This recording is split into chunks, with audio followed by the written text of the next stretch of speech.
You know, people wonder if Tupac was targeted because of his bloodline. No, hold on 1 second. Like you pulling on the cord. Am I pulling on the cord? Yeah. Sorry about Alright, that. okay. Is that better? Yeah. Okay. Um, the question comes up of, why Tupac was targeted. And was it because he was famous and, because he was swagger and arrogant? Was it because of his bloodline? My answer to that question is something that Tupac said to me. And I am witness to this, and people can do with this what they will. I visited Tupac when he was, among our many visits, I had gone to see him in Bellevue Hospital when he was in the prison ward. And this is after he had been convicted, but before he went upstate. And he came out, and I was a paralegal working with Brother Talif Warren. I was working as his paralegal. So I was able to meet him one-on-one in the attorney visiting room. And he limped a little bit, but he looked good, and he embraced me. And he said, Uncle Jamal, before you start, because sometimes I would just kind of go in, right? He says, man, I have to tell you a story. He said, there's a guy in the back in the prison ward, a young brother. They brought him from upstate. He had to get a back operation. And he sees me, and he goes crazy. He goes, oh, man, I can't believe it, dog. Tupac, you here, man. I love you, dog. You my hero. And Tupac said, time out, bro. Why am I your hero? And the young brother was like, oh, man, come on, Pac, don't be playing, man. You be getting paid. You got all the women. You be shooting at the police. And Pac said, time out. If that's why I'm your hero, then I don't need to be your hero. And he said, Uncle Jamal, I realized something. He said, they're going to kill me.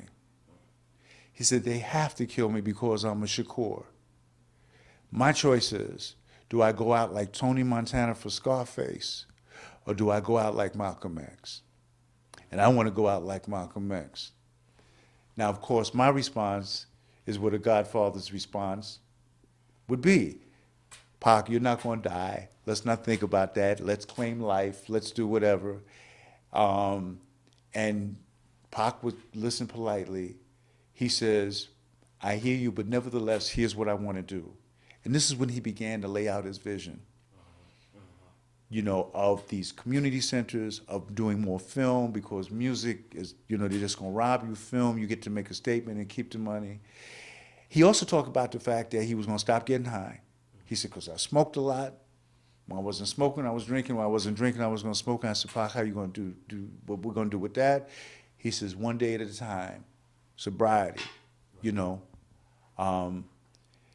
And so, and I remember coming home being so elated. And I remember sharing this with Joyce about the space that Tupac was in. And then I know from my own experiences that prison can be a transformative space. I've served close to 9.5 years in prison.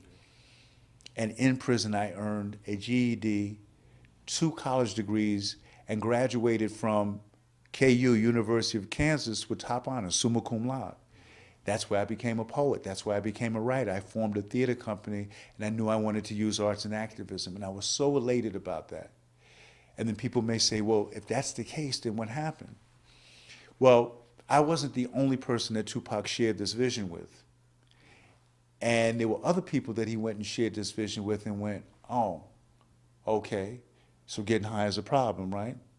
And so I believe that, and I know that, when he got out, that when he got into the car on the way to the airport, Suge Knight was like, man, here, have a drink, here's a blunt. Now, if someone is telling you that here's the track that I want to be on, and then I realize that for me, part of the problem is that I shouldn't be getting high, I shouldn't be smoking weed. And then you go like, yeah, bro, come on, just take this hit to celebrate. Right away, it's manipulation and a different agenda.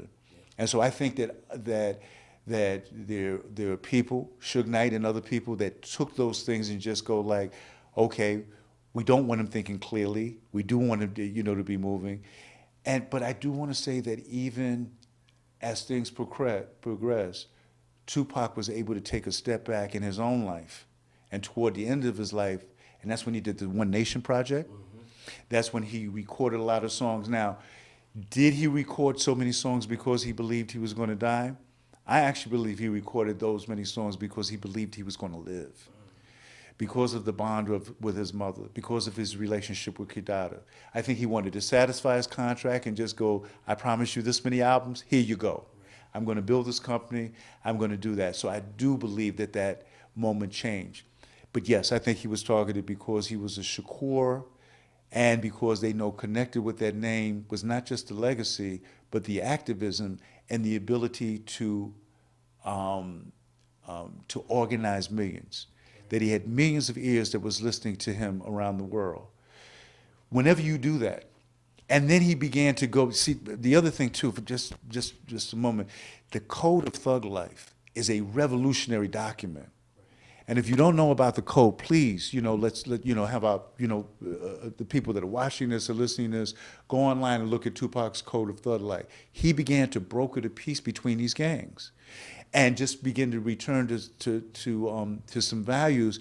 It wasn't exactly the 10-point program of the Black Panther Party, but it was rooted in the same thing I've been talking about in the Black Panther Party, that love for the community.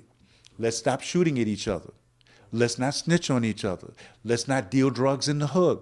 This is revolutionary if gangs are allowed to flourish because they're doing the job of the oppressor and in terms of eliminating young black men. That's what neocolonialism is. I don't have to come in as the oppressor in my uniform, with my army, with my people who look different, and kill you and lock you up. What I can do is create a psychological climate of self-hatred. I can pour in the guns and pour in the drugs and step back and let you do it to yourselves. And nobody's seeing where it's really coming from. So when you introduce something like the Code of Thug Life into that, that's revolutionary. And so Fred Hampton got killed in Chicago for the same thing. He had taken the Young Lords, the toughest, best organized, largest street gang, Puerto Rican street gang in Chicago, and helped them become a revolutionary organization called the Young Lords Party. And then he's talking to the Egyptian lords, he's talking to the Peastone Rangers, and Chicago cops are going like, wait a minute, there's 30 or 40,000 of us and 200,000 of them? This organizer has got to go.